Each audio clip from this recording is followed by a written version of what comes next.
entramos en el tema internacional y es las protestas masivas, esa tendencia que hay ahora mismo de salir a las calles a protestar por todo lo que molesta, pero no grupitos pequeños como hasta hace poco, como el año pasado, ni solamente por motivos políticos como como hemos visto en los últimos 3 años, que por motivos políticos se han hecho grandes protestas masivas que han tenido consecuencias, derrocando gobiernos, develando situaciones de políticos y afectando sumamente la imagen de ellos. Esta vez las protestas son mucho más amplias. Miguel, ¿qué puedes tú decirnos, que tienes buenos criterios sobre esto? Sí, todo esto parte, este tema, tú lo has colocado en la palestra aquí, a propósito de las manifestaciones, primero manifestaciones y expresiones de dolor, de indignación de los norteamericanos por la muerte de un ciudadano negro en manos de la policía, un crimen brutal, injustificable, una cosa que tenía que provocar esta indignación. Sin embargo, de ese sentimiento nacional de indignación por la forma en que fue perpetrado, o sea, este homicidio, dio paso, derivó en violentas manifestaciones, sí, y lamentablemente en actos de vandalismo. Ahí fue que se dañó un poco la cosa, sí, porque salieron gentes a robar y a incendiar negocios, instituciones, las sedes de grandes cadenas de televisión fueron atacadas, o sea, era como una locura, sí, desorbitado todo el mundo. Pero ¿por qué reflejar todo ese odio, esa indignación y esa rabia contra empresas que no tienen que ver nada con crear un caos, sí, crear un caos, con el asesinato, con la agravante de que se produce en un momento en que esas ciudades norteamericanas, varios estados estuvieron así, se encontraban en fase de transición hacia la desescalada por el COVID. O sea, sí, estamos hablando como Nueva York, por ejemplo, ciudades donde tuvo el epicentro de la pandemia, muchos muertos, y sin embargo tú veías a la gente en la calle sin mascarilla ni nada, asaltando y cosas. Yo no sé cuál va a ser el resultado de eso. Un caos total, Miguel. Y mira, hubo 140 periodistas afectados también, porque entonces sí, el periodista que está haciendo su trabajo normal, la policía lo detenía o trataba de impedir a veces que haga su trabajo, porque sabe que una fotografía, una imagen vale más que 1000 palabras, y entonces el trabajo de los periodistas ha sido un poco impedido en este escenario. Y en todos los escenarios, Wendy, mira. Y también de parte de los protestantes, que a veces culpan a los periodistas por no hacer denuncias. O sea, de ambos lados fue el periodista atacado. Ahí como que la gente pierde toda la mesura. Sí. Fíjate que en las manifestaciones que se hicieron en Barcelona, en esta confrontación por la independencia, por la autonomía de Barcelona, independentista en Barcelona, en España, eran cosas violentísimas. Entonces agredían a muchos periodistas. En las protestas de los chalecos amarillos de Francia, de París, sí, recuérdate que establecieron un calendario y todos los sábados salían, sí, a protestar y a romper y a hacer cosas, una poblada, ¿me entiendes? Entonces, como tú dices, en el mundo se han venido multiplicando. Hay una tendencia. Sí, estas expresiones. Alguien la ha llamado hasta moda. Sí, de masificación de protestas, pero con sesgos violentos. Sí. Con sesgos violentos, porque, por ejemplo, aquí hace 2 años, en la República Dominicana, vimos protestas pacíficas de la Marcha Verde. Todo el mundo desfilando, muy ejemplar, nada de quemar nada. Y hemos visto también en otros países, en otros momentos, en años recientes, protestas pacíficas, sí, sí, llamadas plantones. Sí. Es decir, como aquí en la bandera. La gente va y está ahí tranquila. La gente simplemente está demostrando que está en contra de algo y pone su letrero. Exacto, y punto. En la Casa Blanca hemos ido, frente a la Casa Blanca. Sí. Y hay protestas. En la Casa Rosada Argentina hemos ido, hay protestas. Donde quiera la gente protesta pacíficamente. Porque hay democracia. Exacto, pero en este caso, han cambiado. Han cambiado las cosas. Han cambiado las formas. Sí, mira, y un detalle importante, fíjate que las protestas de Estados Unidos, un problema de Estados Unidos, pero también un problema racial, se extendieron a Europa, se extendieron a Gran Bretaña, incluso se reunieron muchísimos manifestantes en la plaza Trafalgar de Londres, iban a quemar la embajada americana. Sí, una cosa... Violento, o sea, gente que está por allá se estaban poniendo violentos. Que estaban tranquilos. Sí, pero no porque, bueno, no era un problema de Estados Unidos, también un problema de racismo. Sí, un problema, mira, ahí hubo solidaridad de todo el mundo. Pienso que ha estado solidario con esta causa, porque es muy evidente el atropello. Todavía una persona tiene hasta discriminación racial así muy fuerte, porque hay personas que lamentablemente no les gusta compartir con personas de una raza diferente. Hasta estas personas han visto que fue un atropello muy, muy cruel. Entonces, claro. Ha habido mucha solidaridad, pero ha habido, Miguel, como un despertar y un destape de algo que la gente tiene dentro, porque con esto, eso es como encender una llama. Tú enciendes con un fósforo, una hojita, una esquinita, se prendió, pero por ahí sigue. Sí, y eso es lo que se va a la pradera. Se va a la pradera completa. Entonces, todo el que estaba dormido, loco por protestar y no tenía el valor de hacerlo, no tenía tal vez la motivación o esa llama que lo empujara, pues ha utilizado esto para hacerlo, para desahogarse. Entonces aquí se ha sumado, que ese es el peligro, se ha sumado todas las razones por las cuales se puede protestar. La razón inicial es la discriminación y el racial, ¿verdad? Está mezclado. Está mezclado. Pero el motivo principal de Estados Unidos es la discriminación racial. Las personas que no quieren saber de los negros, a que le aplican las medidas más drásticas a los negros simplemente por ser negros, que le aplican la ley, que aprovechan circunstancias para salir de ellos.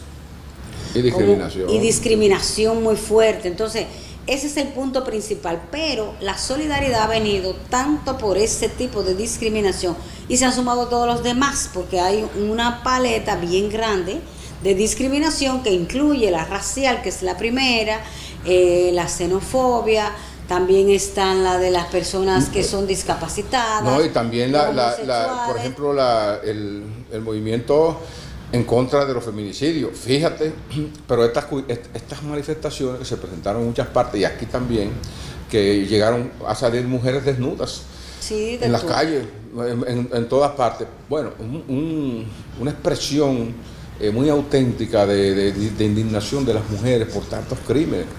Esas fueron pacíficas. Sí. Sin embargo, las protestas que se produjeron, que nosotros hablamos aquí entre periodistas, en América del Sur, en Chile, en Ecuador, en otros países, a raíz de protestas por cobros de impuestos o por aumentos en tasas de la seguridad social, fíjate, fueron devastadoras. Sí.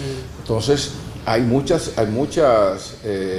modalidades de protestas que se masifican. Las redes sociales amplifican también esta situación y ayudan mucho, pero otra cosa, este ángulo es importante.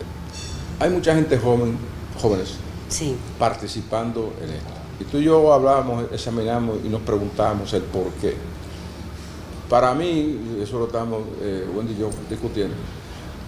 Mira, es que hay una generación nueva que evidentemente está propiciando un cambio de todas las estructuras, o como le llaman, paradigmas, sí, de un sistema anterior, al que le encuentran fallas, al que le encuentran ineficiencias, al que lo consideran ya desfasado para dar respuestas a las aspiraciones, a sus realidades de una nueva generación.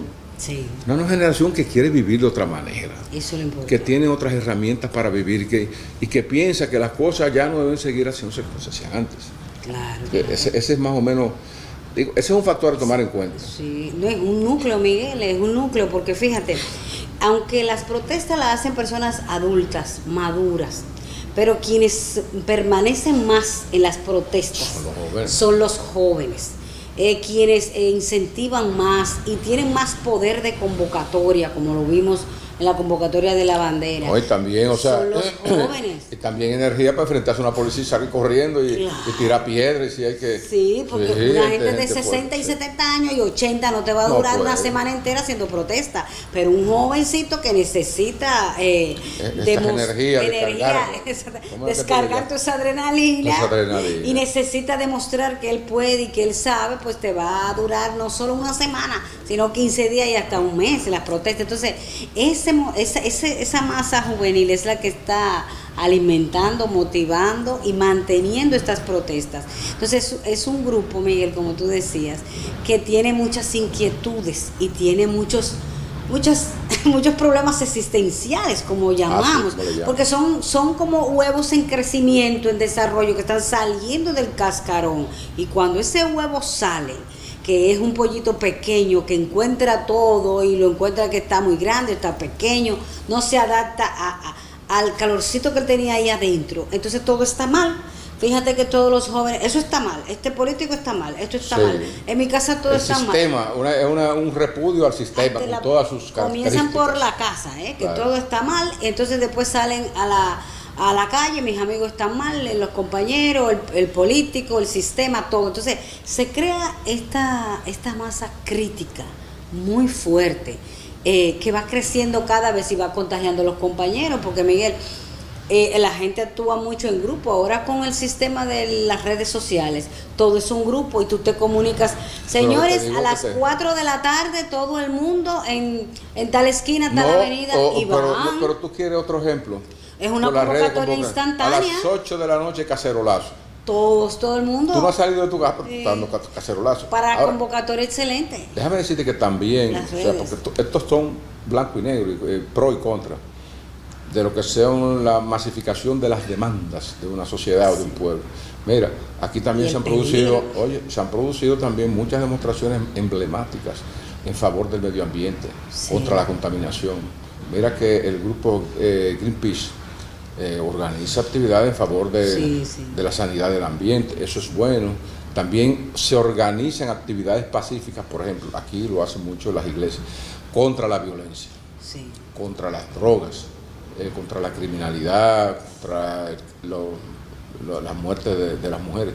O sea que es variopinto el escenario. O sea, en un momento tú te encuentras con protestas pacíficas bien inspiradas y por el otro lado con vandalismo. Otra que hay que lo daña. Vandalismo, que eso o sea, tú estás condenando algo malo haciéndolo malo. Ahí es que se daña todo, Miguel, porque mira, las protestas son una actividad muy digna. Son una actividad que ha resultado del desarrollo de la democracia, de que las personas puedan expresarse. Le han dado este voto para que se exprese. Entonces no es bueno dañarla, porque entonces te vas a quedar, vas a volver al sistema anterior, porque se va a utilizar lo que haces malo para descalificar lo que haces bueno, que es reclamar por lo que está mal. O destruir lo que está construido. Destruir. Entonces debería existir otro movimiento de protesta diciéndole a los que generan el caos, porque es que no tienen otra manera de hacerse sentir. Vamos a protestar, señores, pero vamos a protestar decentemente, por las buenas. Sí, eso sería lo ideal. Para que no se nos caigan las causas, Miguel. Las grandes causas sociales se han caído cuando se incurre en el vandalismo. Sí, porque eso desnaturaliza, digamos, la intención, el espíritu con el que tú estás llevando a cabo las demandas. No importa qué tan noble sea, si haces algo de vandalismo para lograr el objetivo, se cae completamente. Entonces ahí tenemos que tomar eso en cuenta. Sí, bueno, esa es la realidad del mundo. Nosotros aquí, desde nuestro territorio, la vemos esas cosas, las examinamos, entroncamos, buscamos relación entre una cosa y la otra, también tratamos de buscar explicación. Yo creo que hemos tocado aquí más o menos algunos ángulos así someramente de lo que pudiera explicar este movimiento, que para mí es un movimiento de ruptura con el llamado orden establecido. Así es un aporte de reflexión para que todos aportemos algo. Nosotros como comunicadores, eso es lo que aportamos, ideas reflexiones y dejamos a que la gente madure estas ideas para que cuando haya que protestar, se proteste con conciencia y con un objetivo claro, que así es que se logra todo en la vida. Seguimos en breve con mucho más Entre Periodistas. 2019 fue el año de las protestas callejeras en el mundo. Sus causas, métodos y objetivos eran diferentes, pero tenían algo en común: la lucha por la libertad política y contra la desigualdad y la corrupción. Gran parte de ellas sucedieron a la vez, inspirándose mutuamente para expresar sus demandas y seguir luchando por sus ideas. En Europa, las manifestaciones antigubernamentales estuvieron dominadas por los chalecos amarillos. Algunas acabaron con grandes disturbios. Los manifestantes acusaron al gobierno de ignorar las necesidades de los ciudadanos normales. La distancia entre los más ricos y los más pobres es demasiado grande, es insostenible. Quizá podamos conseguir cambiar el sistema y mejorarlo. En algunos países de Europa del Este, como Georgia, Albania y Rumanía, los manifestantes antigubernamentales estaban indignados por la corrupción y exigieron reformas democráticas. En 2019 incluso se habló de una primavera latinoamericana. En Chile todo comenzó con la subida del precio del metro. Fue la gota que colmó el vaso. La frustración por el alto coste de vida alimentó la ira de miles de ciudadanos. El país, uno de los más ricos, estables y pacíficos del continente, es también el más desigual. El gobierno y los diferentes actores sociales tienen que escuchar el malestar del pueblo, porque al final todos estamos aquí por la desigualdad de un país gigante. En Ecuador, una huelga general paralizó el país. El presidente declaró el estado de emergencia y después canceló las medidas de austeridad. En Bolivia, las denuncias de fraude electoral en las elecciones generales desataron protestas masivas. El presidente Evo Morales huyó a México. Un sorprendente incremento en los precios del combustible fue la chispa que movilizó a cientos de miles de iraníes por todo el país a protestar contra el gobierno. Según varias organizaciones internacionales de derechos humanos, grupos opositores y periodistas locales, cientos de personas murieron por la represión.